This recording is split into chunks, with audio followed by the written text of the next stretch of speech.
বাবন তাহে না কিসের জন্যে চিদা বলবো তরবা আমরা কোনো কি অন্যায় করেছি আবাবন অন্যায় কথা যারা অন্যায় করেছে তাদের ভয় ধরাতে হবে তাদের ভয় হওয়া উচিত তাদের লজ্জা করে না আজকে আমাদের এই যে সিগুরের কারখানাটা যদি হতো যদি হুইকুয়া তাহলে চেলেকা হুইকুয়া বা পশ্চিমবাংলা আজকে যারা আমরা নির্বাচিত করেছি তারাও যদি শুনতে পাচ্ছে তাদের একটু লজ্জা হওয়ার দরকার লজ্জা হুইকুয়া কোন কুয়া কারণ আবার ভোট বনে মাকাওয়ান কুয়া তারপরে উনকু চেপকো চিকেও কাদা আকো নিজেরা স্বার্থ কনিয়ে কাদা আর আজকে আমাদের শিক্ষিত বেকার ছেলে মেয়েরা গোটা দুনিয়া ঘুরে বলছে কোথায় রাস্তায় ঝাড় দিচ্ছে কোথায় এখানে সেখানে কাজ করছে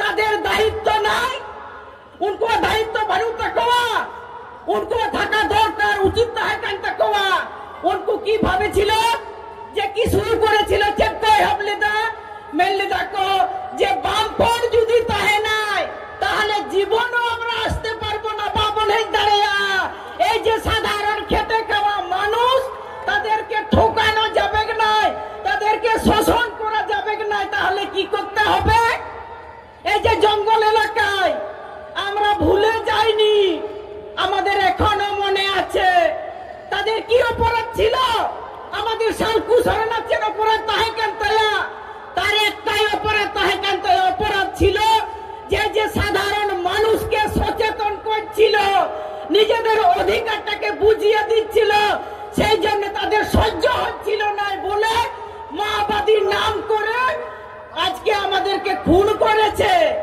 উনকু খুন কাটবো না আবার উনকু কিন্তু জানে নাই যে লাল ঝান্ডা যারা করে তারা খুনকে ভয় করে নাই হুমকিকে ভয় করে নাই তার প্রমাণ হচ্ছে আজকে তেহেন লোকেরা হুগলি রে তাই তো আমরা চাষিবাসী মানুষ আমাদের গোটা পশ্চিমবাংলা গোটা ভারতবর্ষে হচ্ছে কৃষি প্রধান দেশ আমরা চাষবাস করি আমরা জানি আমরা চাষির মানুষ যখন আর ঝাড়ি মানে আড়ে লাগা তখন মাটিটা উপরে তুলে দিয়ে আড়ের উপরে তখন অনেক ঘাস থাকে সেইগুলো জাকা পড়ে ধূপ গাছ চিনেন তো জানেন তো নিশ্চয় জানবো ধুবি গাছ বন বাড়ায় তো যখন ধূপ গাছ যখন জাকা দিই তারপরে একটু জল পড়লে ধূপ গাছ মাটি ছাড়ে বেরিয়ে আসে সাইড হয়ে উঠুকুয়া সেই হচ্ছে বামপন্থী লাল ঝান্ডা আজকে যারা আমাদেরকে বিভাজন করছে এই যে বিজেপি বড় বড় কথা বলছে চোরগুলা আজকে মানুষকে ঠকিয়েছে আজকে সেই কারা চেনের মতো সোনার চেন পড়ছে আপনাকে আমাকে ঠকিয়ে আজকে বড় বড় ফুটানি মারছে তাদেরকে তাড়াতে হবে উল্টু লাগাতে হইয়া তাছাড়া আমাদের শান্তি নাই আর এত যে নারী নির্যাতন হচ্ছে কিসের জন্য আমরা তো বলি যে ছোটরা আছে তার কোন কথাটা বলতে হবে আর কোন কথাটা বলা যাবে না আমাদের যারা আছেন রাজ্যে সেই যে বলছেন যে একটু একটু ঘটনা ঘটতেই পারে তাহলে যারা দুষ্কৃতীরা উৎসাহ পাচ্ছে সেই জন্য প্রতিদিন মেয়েদের উপরে নির্যাতন হচ্ছে কেন হচ্ছে সেটা তো আমাদের বুঝতে হবে আমাদের সেটা জানতে হবে কেন হচ্ছে আজকে আমাদেরকে শোষণ করছে নির্যাতন করছে আর এই যে বিজেপি বলারা বলছে বাবারে মানুষের জন্য আমরাই সবটা করে দিব আমরা ভালো করব এই যে বলে নাই মাঝে মধ্যে তার মানে হচ্ছে ওরা আমাদের বিভিন্ন লোভ দেখাচ্ছে আমরা যখন মাছ ধরি সে টোপ চারা কি বলে কাঁটার মধ্যে আমরা চার দিই আর তারপরে ডোভা গুলায় আমরা রাখি মানে দিয়ে তারপরে টুপুক টুপুক করি তারপরে মাছগুলা যখন খাই তখন আমরা তুলে দিই সেই করেছে আমাদের এরা আমাদের সেইভাবে আমাদেরকে পরিচালনা করছে তাহলে কি আমরা মানব আবার সাহ আমরাও তো মানুষ আমরা তো বুঝতে পারছি এরা বলছে আমাদের এই যে অনেক কিছু দিচ্ছি বিভিন্ন প্রকল্প কোনো কিন্তু জমিদারি থেকে করেছে, কারো বাপের থেকে দিচ্ছে? এইটা তো আপনার আমার অধিকার। কেন একজন সরকারকে আমরা নির্বাচিত করেছি, আমাদের দ্বারা নির্বাচিত সরকার আমাদের দেখবে না? আমাদের যার যেমন যোগ্যতা সেই সুযোগ দেবে না? আর ওরা ফুটানি করে মারছে, বলছে আমরা করে দিচ্ছি, এই লক্ষ্মী ভান্ডার দিচ্ছি, এই অমুক দিচ্ছি, কৃষক বন্ধু দিচ্ছি। দিতে বাধ্য। কেন দেবে না? প্রতিশ্রুতি দিয়েছ, 1000 বার দিতে হবে। अब हता हुई तब ना और उनको बोले जा ले ले मापे केना মেন্দাকল যদি লাল ঝান্ডা पे चला আমাদের নামটা বাদ দিতে হবে। হিম্মত আছে? বাদ দিবে? আমাদের লড়াই করতে হবে। ওদের বটে জমিদারি বটে যে আমাদের ঘর দিচ্ছে, আমাদের অধিকার আছে, আমরা পাবো। সেইটা আপনারা শপথ নিবেন, ফিরে যাবেন। আমরা তো কোনো অন্যায় করি নাই, আমরা তো কারো দোষ করি নাই, কারো চুরি করি। তাদের লজ্জা থাকা দরকার। আমি তো সব সময় বলি যে আমরা লাল ঝান্ডা যারা করি তাদের কোনো অপরাধ বা লজ্জা হওয়া দরকার নাই। তারা তো বলেছিল আমরা এত চুরি করছি, মনে মনে ঠিক করেছিল এত চুরি করব। সেই জন্য বামপন যে 34 বছর ছিল তারা মনে হয় কতটা চুরি করেছে। সেই জন্য কি করলো যে আপনার আমার টাকা নিয়ে কমিশন করলো। বলছে ওরা দমে চুরি করেছে, তাহলে ওদেরকে ধরবো। আর তারপরে বলছে ফাইল খুঁজে পাচ্ছি না, বলছে লোপাট করে দিয়েছে। মানে কোথাও কিছু নাই। আর কি বলবে? কিছুই নাই। আর আজকে এই যে শিল্প যদি হতো তাহলে কত ভালো হতো। শিল্পর নামে গোটা দুনিয়া সম্মেলন করছে, আমরা বলছি করুক, আমাদের কোনো আপত্তি নাই। কোথাও সিঙ্গাপুর, কোথাও অমুকপুর, তারপরে সিঙ্গাপুর থেকে আসে আমাদের রাজ্যের মানুষকে কাঁচকলা দেখাইলো। আমাদের কাঁচকলা দেখাচ্ছে, তার প্রতিবাদ করতে হবে আপনাদের সবাই। আজকে আমাদের আদিবাসী হোস্টেল ও আদিবাসী সমস্ত স্কুলগুলো বন্ধ করে দিচ্ছে। কারণ বলছে স্কুল যারা শিক্ষিত হবে তাহলে তো জিজ্ঞেস করবে, বলবে কেন এটা পাচ্ছি না, কেন ওটা পাচ্ছি না। তাহলে বলছে ওইসব দরকার নাই বাবা, তোমাদের এইগুলা দিচ্ছি, এইগুলা নিয়ে শান্তিতে তোমরা থাকো। সেই জন্য তারা পরিকল্পনা নিয়েছে আমাদেরকে চক্রান্ত করে, যেমন বিজেপি জাতির নামে ধর্মের নামে আমাদেরকে আলাদা করে দিচ্ছে। কিসের জন্য? আমি তো সাঁওতাল বটি, আমার তো সারি ধর্ম। আপনারা অনেকে আছেন অন্য ধর্মের মানুষ, তাহলে কি সাঁওতাল ধর্ম কি আপনাদের তাড়া করছে?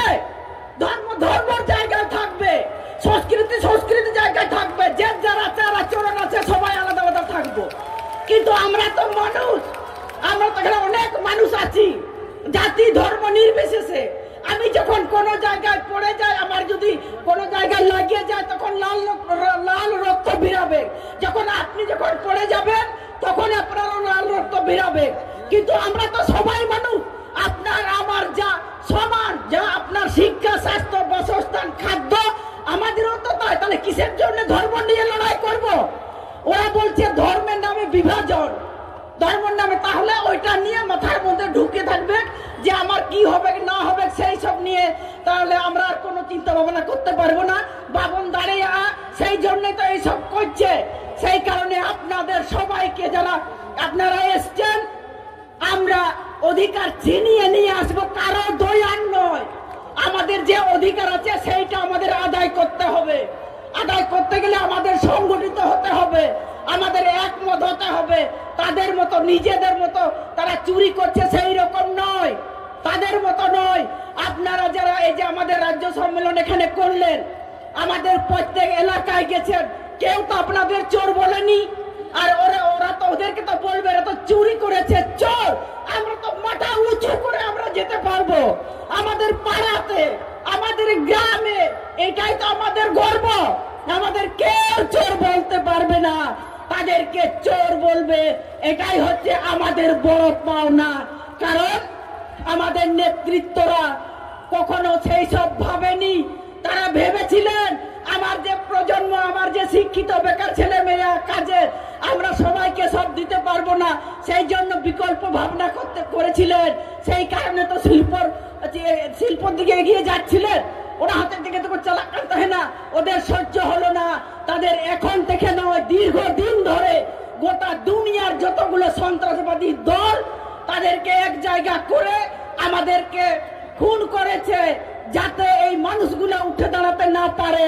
সেই কারণে আমাদেরকে খুন করে আমাদেরকে বিভাজন করে দিয়েছে।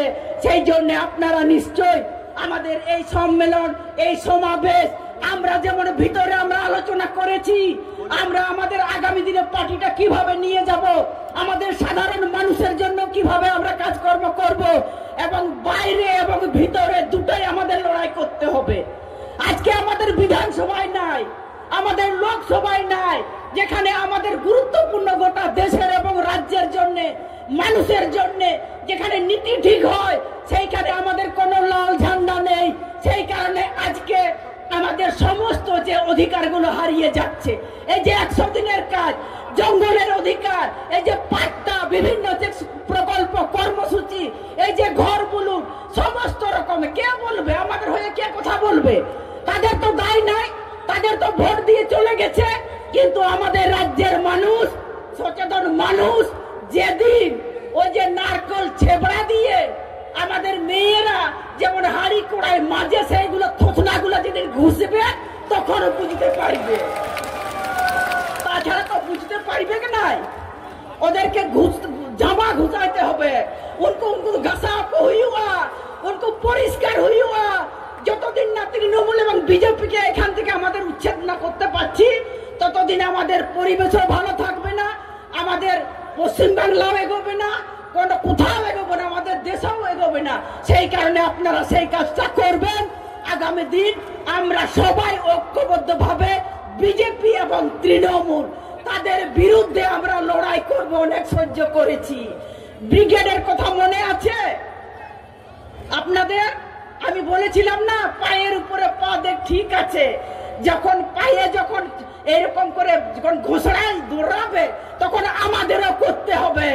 আমরা আর সহ্য করব না। অনেক কিছু হারিয়েছি, আমাদের নিজেদের কমরেডকে হারিয়েছি, আর না, অনেক সহ্য হয়েছে। সেই জন্য আগামী দিনে আপনারা সঠিকভাবে চিন্তা ভাবনা করবেন, আমাদেরকে সমর্থন করবেন। আমাদের মানে আমরা সবাই একটা ভালো জায়গায় পরিবেশে থাকতে পারি, সেই কাজটা আমাদের করতে হবে। সেই এই কয়েকটি কথা বলে আপনাদের সবাইকে অভিনন্দন, ধন্যবাদ, নমস্কার, জোহার জানিয়ে আমি আমার কথা শেষ করছি। ইনকিলাব জিন্দাবাদ।